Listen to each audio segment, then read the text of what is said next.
다윗의 아들 압살롬이라고 하는 사람은 죽었습니다. 그 압살롬의 죽음을 생각하면 인간적으로 또 윤리적으로 도덕적으로 종교적으로 정치적으로 생각해도 그는 누가 도울 수 있는 그런 입장이 아니었습니다. 왕을 배반하였다고 하는 것과 기름 부음을 받은 그 왕을 향하여 돌진했던 그런 마음, 또 아들이 아버지를 죽이겠다고 하는 그런 마음, 그 불량한 아버지, 불량한 아들이 용서받을 수 없었다 하는 그런 입장을 우리는 생각합니다. 자신의 외모를 보면 사람들에게 인기가 있었습니다. 그런데 그 모습을 가지고 많은 백성들의 마음에 다윗을 향하여 갈 수 있는 그 마음을 중간에서 자기의 마음으로 돌릴 수 있는 아주 무서운 그런 일들을 그는 하고 말았습니다. 재판하려고 하는 왕으로 가려고 하는 백성들 아닙니까? 그런데 권모, 술수, 또 중상 모략을 하고 수단 방법을 가리지 아니하고 아버지로 가려고 하는 그 백성들의 마음을 돌려서 자기로 마음을 돌이키는 그 나쁜, 아주 나쁜 그런 행동을 아버지 앞에 그 아들이 그렇게 행하였던 그 모습이 그의 삶 속에서 나타났던 모습입니다. 다윗은 왕입니다. 아들 때문에 비록 쫓겨난다 할지라도 그는 왕이지 않았습니까? 자, 이 정도로 그 아들을 맞이한다면 왕의 입장에서는 그는 부하들을 명령해서 충분히 페루나적인 그 나쁜 아들을 목을 벨 수 있도록 명령을 할 수 있었습니다. 그러나 그 아버지는 왕이지만은 아버지의 입장에서 그를 죽이는 것을 허락하지 아니했다는 것을 우리는 지난 시간에 다 들었습니다. 그 아버지의 마음에는 악한 자의 악한 소원까지 들어주는 그런 아버지였습니다. 왜냐하면 돌아오기를 바라는 아버지의 마음, 돌이킬 수 있는 그 아들을 기다리는 마음, 회개할 수 있었으면 좋겠다 하는 그 마음이 그 아버지의 마음속에 있었다는 것을 우리는 다시 한번 생각합니다. 여러분, 말라기 4장에 보면 그 부분의 6절에 보면 이런 말씀이 있습니다. 이거는 메시아의 나라가 임했을 때에 앞으로 이런 일이 있을 거다라고 하는 예언적인 말씀입니다만은 이런 말씀을 우리가 한번 들어볼 수 있습니다.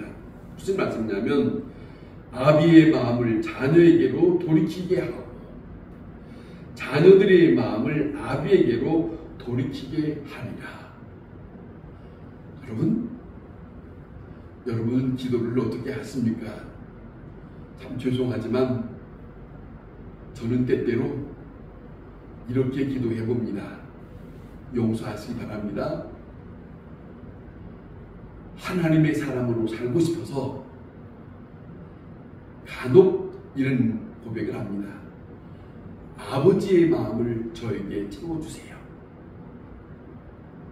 왜냐하면 저의 마음속으로, 저의 마음을 가지고는 아버지 앞에 온전히 갈 수 없으니까 그 아버지, 하늘 아버지의 마음을 저에게 채워주시면 그 마음으로 아버지의 자녀로 살아갈 수 있지 않겠나 하는 고백을 간간히 합니다만은 이 말라기서의 4장이 이런 내용이 있습니다.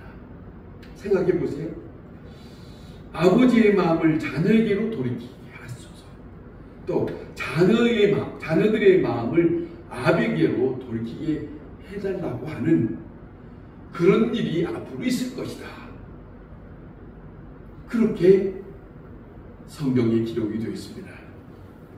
아버지는 계속 아들에게 정말로 향하고 있는 그 마음, 아버지이기 때문에 아들의 마음은 아버지의 마음과 같지 않았어요. 그 예수님이 간혹 우리에게 생각나게 하는 말씀이 있습니다. 예수님이 이렇게 가르쳐 줬습니다. 너희가 나를 따르고 나를 믿기를 원한다면 자기를 부인하라. 자기의 십자가를 지라. 여러분, 이 말씀이 우리는 간간히 또다시 돌이키고 또다시 생각해 봐야 할 문제예요. 왜냐하면 내가 살아있으면 아버지를 따라갈 수 없어요. 자신을 부인하라는 겁니다. 자신이 나는 이렇습니다. 내 생각은 이렇습니다. 그러고서는 하늘 아버지의 뜻을 따를 수 없거든요. 참 중요한 말씀이라고 생각이 듭니다. 아버지는 계속 아들을 향한 마음이 있습니다. 하나님은 우리를 향한 마음이 있어요. 그게 사랑의 마음이에요. 살리시려고 하는 마음이요, 자비의 마음이요. 예수님은 심지어 이런 말씀하지 않습니까?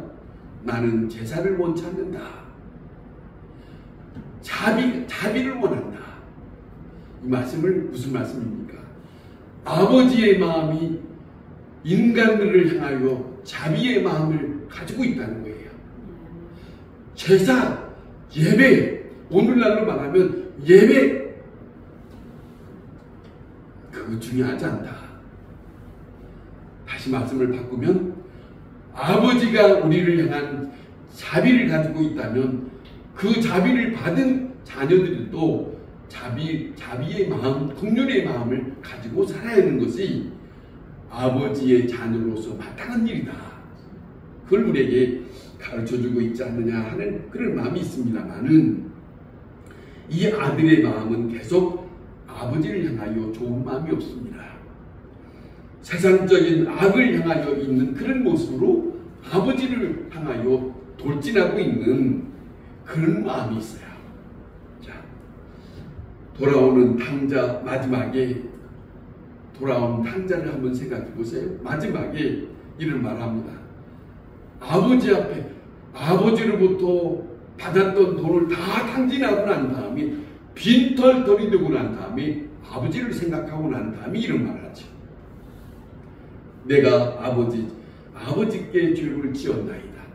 하늘과 내 아버지 앞에 죄를 지었나이다. 나를 한 번 좀 생각해 주세요. 아들로 여기지 말고 품꾼으로 생각해 주세요. 간단한 말인 것 같지만은 그렇지 않아요. 저 멀리 자기 아버지의 뜻을 떠나서, 아버지의 품을 떠나서 자기 마음대로 살아보고 난 다음에 이 아들이 아버지를 생각합니다. 아버지를 생각해 보니 자기도 잘못한 것을 생각하고 난 다음에 하는 말입니다. 나는 아버지의 아들로서 자격이 없다. 그러잖아요. 그러나 아버지 집을 가고 싶어요. 그 아버지 집을 가고 싶어요. 그런데 보세요. 그 장면을 보면 우리에게 참 많은 것을 생각하게 하는데, 아버지는 그 아들이 돌아올까지, 제가 중학교 2학년 때 영어 선생님이 이 얘기를 한 것 같아요. 그 집에 큰 나무가 있는데 하얀 손수건을 다 걸어놓고 하나만 아니라 주렁주렁 다, 왜? 그 아들이 아버지가 기다리고 있다는 것을 하나만 걸으면 저 멀리서 못 볼까 봐서 주렁주렁 다 매달아 놨다는 거 아닙니까? 하얗게 내가 너를 기다리고 있다. 그 아들이 그 아버지의 집을 바라보면서 아버지가 기다리고 있는 그것을 생각하지 않았을는지 모르지만은 점점 가까이 오면 올수록 그 아버지가 자기를 기다린다는 것을 알게 되었습니다. 얼마나 감격스러운 거예요. 나는 아버지의 품을 떠나려고 했는데, 그런데 이 아버지는 떠났던 아들을 기다리고 있었다. 이 모습이 탕자의 내용이 아니겠습니까? 오늘 이 본문의 내용도 압살롬이 죽질 않고 살아서 탕자처럼 돌아오면서 내가 아버지 앞에 내가 죄를 지었나이다, 그렇게 고백을 했더라면 그 아버지의 마음이 얼마나 정말로 품에 안고 서로 부둥켜 안고 울었지 않겠습니까? 잘했다. 그 순간에는 지난날 과거를 묻지 않습니다. 지난날 과거에 압살롬이 자기 아버지를 죽이려고 했던 것을 생각하지 않습니다. 왜? 죽었던 아들 다시 살아났다, 못 만날 것 같은 아들을 지금 이 시간에 만났으니까 그것만으로 족한 아버지, 그걸 아마 다윗이 기다렸을지도 모릅니다만은 이것이 오늘 이 본문에 없습니다. 그런데 이 아들은 끝까지 회개하지 않고 아버지의 기대할 만큼 돌이키는 마음 없이 아버지를 못 만날 죽음을 당하는 그 아들이 되었다. 슬픈 내용이에요. 참으로 슬픈 내용이에요. 너무너무 슬픈데 회개의 기회를 계속 주었고 회개할 수 있기를 원하는 마음이 아버지의 마음이었는데 기회를 얻지 못하고 죽었다. 이게 하늘 아버지가 우리를 향하신 그 마음입니다. 그 마음이에요.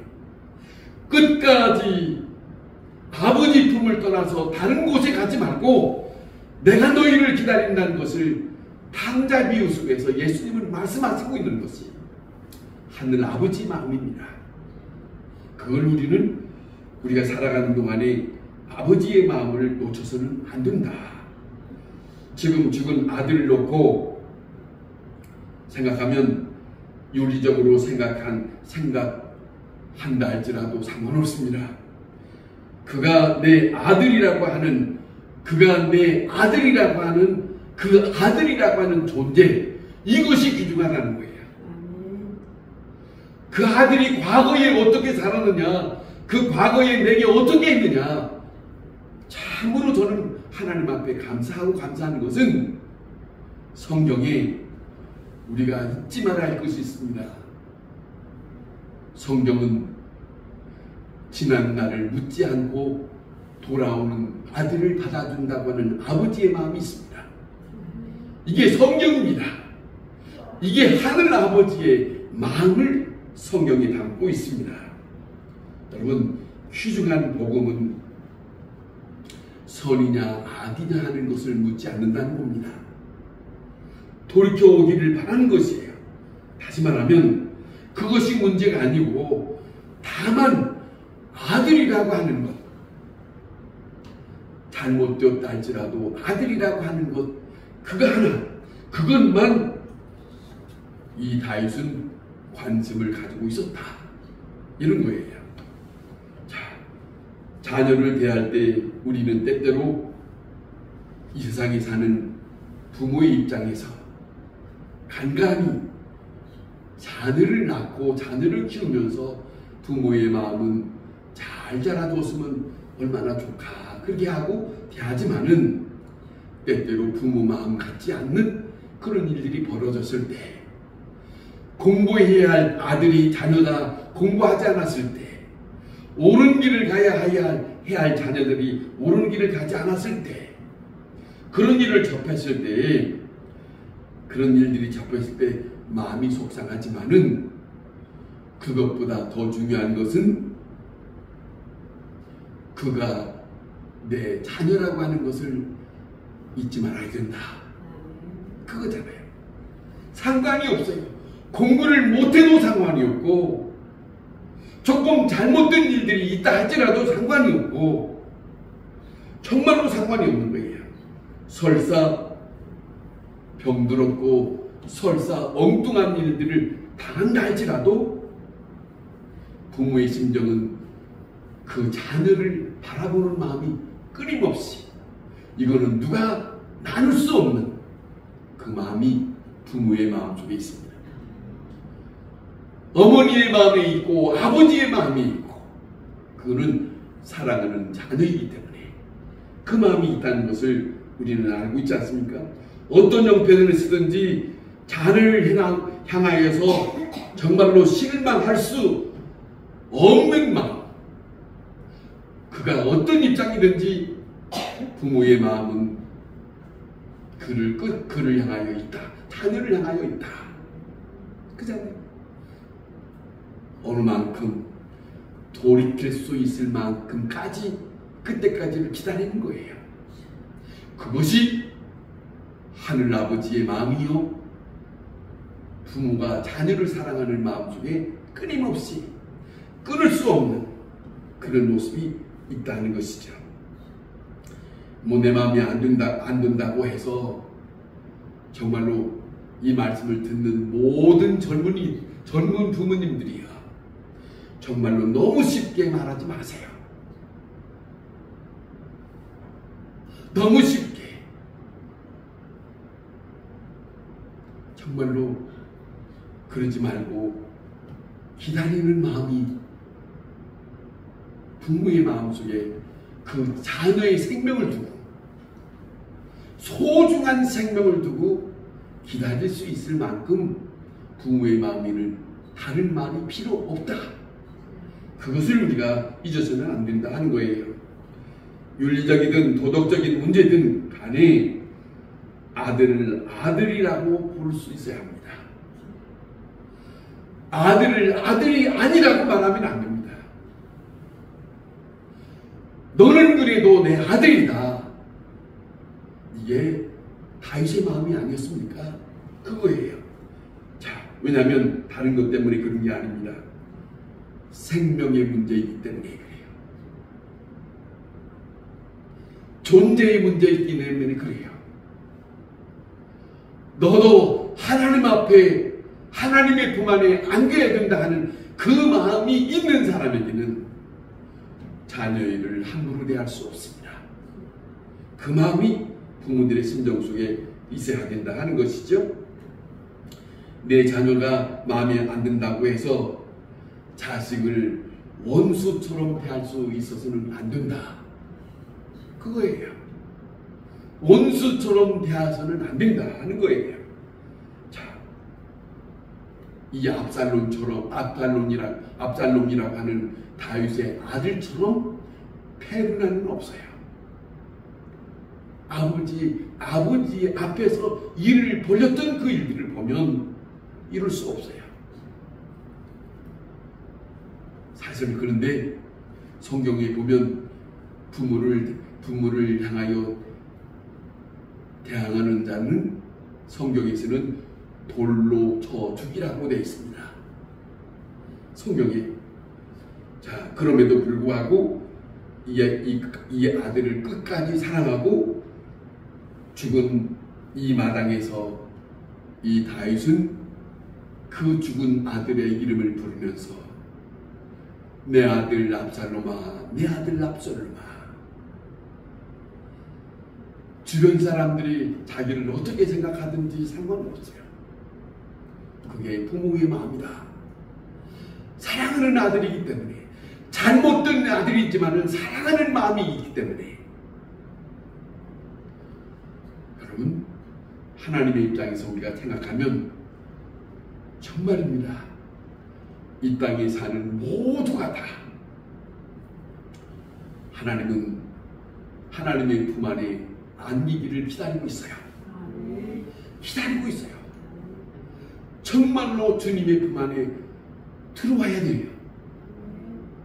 부르잖아요. 우리가 찬송 부른 것처럼 528장의 찬송 부른 예수가 나를 부른다. 오라 오라 부른다고 합니다. 그런 심정이에요. 그런데 오늘 이 본문에 여기에 보면 두 가지의 갈등이 있습니다. 하나는 이긴 것이고 하나는 슬픔입니다. 자, 원수 같은 아들을 죽었으니, 자, 이것은 이긴 것이고 그러나 아버지 입장에서는 슬픈 거예요. 이 두 가지가 함께 있어요. 자, 모든 사람의 마음에 달리 볼 수 있다 할지라도 이쪽에서 보면 슬픔이요, 저쪽에서 보면 기쁨이에요. 어떤 사건이든지 그렇습니다. 어떤 사건이 있는지. 자, 그러나 부정적인 입장으로 보면은 기쁜 것은 다 없어지는 거예요. 그렇지 않습니까? 그런 거예요. 그런 입장입니다. 이 보물의 요압이 아주 정말로 싸늘한 말을 합니다. 싸늘한 말을 다윗을 향하여 합니다. 들어보세요. 왕이여, 만일 압살롬이 살고 오늘 우리가 다 죽었다면 왕은 마땅히 여기실 것입니다. 그런 말을 해요. 왜? 죽은 아들을 놓고 맨 울고, 지금 이 시간에 막 울고 있으니까 저들의 입장은 지금 묘한 입장이 있는 거예요. 상대방의 입장에서는 묘한 거예요. 다윗의 입장과 저쪽의 입장이 갈리고 있어요. 자, 이런 입장 때문에 이렇게 말하는데, 왕이요, 우리가 죽었으면 좋아서 기뻐할 겁니까? 지금 이 마당에 오늘 부하들을 멸시하시는 것입니까? 전쟁에 나갔다가 승리하고 돌아온 우리는 어떻게 되는 겁니까? 아주 냉철한 이 말을 다윗의 신하되는 요압이라고 하는 사람이 왕의 입장을 아주 그냥 바쁘디치는 얘기를 하는 거예요. 왕의 입장만 생각하고 지금 울어대면 우리는 뭐가 되는 거예요? 이거지요. 우리는 뭐가 되는 거예요? 만일에 일어나지 아니하면 계속 울고 계신다면, 계속 이런 말 합니다. 오늘 밤에 한 사람도 왕과 함께 머물지 않을 것입니다. 아주 싸늘한 말 합니다. 아주 냉정한 말을 합니다. 무슨 말이냐? 언제까지 울고만 있을 겁니까? 이런 거예요. 언제까지 자식만 생각할 겁니까? 당신은 왕이요, 이거예요. 어느 이치를 생각하는 겁니까? 이거잖아요. 요압의 입장에서 말하는 것은 말입니다. 그렇지 않습니까? 그런 걸 말하고 있어요. 자, 그러면서 하는 말이 옛날부터 지금까지 당하신 모든 화보다도 더한 일들을 당할 수 있을 것입니다. 그러면서 아주 냉철한, 아주 예민한 말을 여기에 고백하는 것을 들을 수 있어요. 요압이 또 이어서 하는 말을 보세요. 차라리 우리가 죽었으면 당신이 기뻐했을 것입니다. 자, 그 사람들의 입장에서는 그래요. 그 사람들의 입장에서는 당신의 아들 하나가 살았다면 자, 기뻐했을 겁니다만은 참으로 이 시간에 다윗의 입장에서는 누가 자기를 이해해주는 마음이 없어요. 이게 지금 한 사건을 놓고 양쪽으로 갈라져 있습니다. 아들의 입장과 하나님 이쪽에서는 자기네들은 이 아들의 입장이 아니지, 남의 얘기 있는 것 같지, 이런 입장입니다. 자, 보세요. 이런 외침을 들은 다윗은 정신을 차리고 다시 왕의 위치로 돌아가지 않을 수 없어요. 어쨌든 왕이 슬퍼하는 이유는 주변의 사람들은 자기를 이해하지 못하지만은 왕이 슬퍼하는 이유는 다른 데 있는 게 아니에요. 이래도 저래도 저 죽은 아들은 내 아들이다. 저 아들이 잘못된 일을 했다 할지라도 그래도 내 입장에서는 내 아들이다. 저가 나를 대항하고 나를 죽이려고 했고 나를 향하여 여러 가지 나쁜 일을 해갔다 할지라도 그는 내 아들이다. 그런 마음으로 여기에 있습니다. 그 다음에 한 가지는 회개시키지 못한 자신의 마음을 돌이켜 생각하는 거예요. 죽은 것을 생각하면서 내가 조금 더 저 아들을 조금 그쪽 편에서 생각을 해봤더라면, 내가 그 아들을 좀 더 마음을 써줬더라면, 그 아쉬움이 있는 거예요. 살았을 때보다는 죽은 다음에 많은 사람들이 이런 모습으로 생각을 하지요. 이렇게 좀 했었더라면, 이렇게 좀 했을걸, 이렇게 좀 했을걸, 그런 생각을 하는 것이 오늘 여기에 다윗의 마음이 담겨져 있습니다. 여러분, 오늘 이 밤의 말씀, 하나님의 사랑이 무엇인가, 그리고 우리가 기뻐해야 할 일이 무엇인가, 슬퍼해야 할 일이 무엇인가. 그런데 중요한 것은 어떤 입장에서든지 간에 하늘 아버지의 입장에서, 나를 바라보고 계시는 그 아버지의 입장에서는 나를 어떤 심정으로 바라보시고 생각하시고 나를 지켜보고 있는가. 다윗의 심정을 보면서 우리가 하나님의 입장을 생각하는 거예요. 그걸 잊지 마시고 우리의 마음에는 항상 내 입장이 아니라 그 아버지의 입장으로 늘 마음을 돌이킬 수 있는 심정이 있어야 하지 않느냐. 그걸 우리에게 귀중하게 교훈해주는 참으로 보배로운 말씀이라고 생각합니다. 기도하겠습니다.